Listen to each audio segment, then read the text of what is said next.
This is how the first round of your 2025 fantasy football draft should go if your league mates know what they're doing. At the 101, it's Ja'Marr Chase and no one else. Unless the holder of the first pick desperately wants a running back, this should be an absolute no-brainer. Coming in at the 102 is Bijan Robinson. I know Saquon is the popular pick here, but I think there's a clearer path for Robinson to be RB1. Everyone knows how running backs rarely repeat, and if you believe in the Madden curse, then Bijan is the pick here. I don't believe in the Madden curse though, so at the 103 is Saquon Barkley. It's hard to rank him any lower. He had over 2,000 rushing yards last season and was arguably the best player in the league. He had a short offseason and over 400 touches last year, so expect a little less of a workload next season. At the 104, I have Justin Jefferson. JJ McCarthy has looked great in OTAs, and Jefferson is the best receiver in the NFL. While I don't think Jefferson will be top 3 in targets, it doesn't matter. He's just too good to rank any lower.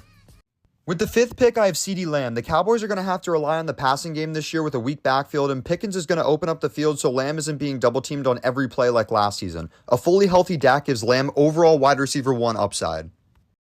Coming in at the 106 is Jahmyr Gibbs. If Montgomery wasn't playing, Gibbs would be my first overall pick, but he's back and fully healthy, which limits Gibbs' ceiling. Gibbs was averaging just under 19 points per game when Montgomery was playing, but that's not quite good enough for me to be a top 5 pick. If you're enjoying the content so far, make sure to drop a like and follow me for more.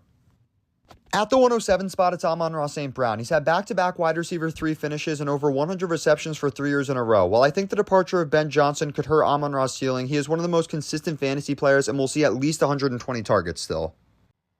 With the 8th pick, I have Puka Nacua. If the Rams didn't sign Davante Adams, Puka would have an argument to be number 1 overall, but the target share is going to go down when splitting with someone that elite. Stafford throws the ball enough, and the Rams' offense will be one of the best in the league, so Puka should still be a strong wide receiver 1 for fantasy.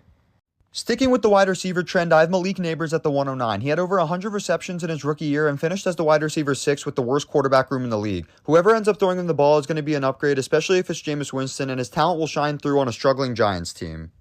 This one could come back to haunt me, but at the 110, I have Derrick Henry. A 31-year-old running back going top 10 is terrifying, but this guy is just not human. He had over 1,900 rushing yards combined with 18 total touchdowns and finished as the RB4 overall last season. He's shown no signs of regression, and him pairing up with Lamar Jackson unlocked another few years at this elite ceiling.